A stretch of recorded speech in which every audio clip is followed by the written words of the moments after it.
Meksikalı mısın? Yok. Yapsana bir şov. Abi şöyle yapmaz mı?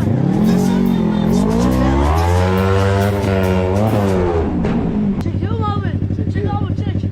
Atabilir miyim? At abi. Brezilyalı mısın? Abi diriz ama İzmirliyiz ama Brezilyalı gibiyiz. Sen şimdi Brezilyalı gibi kıvırttırabiliyor musun motoru? Deneyim abi.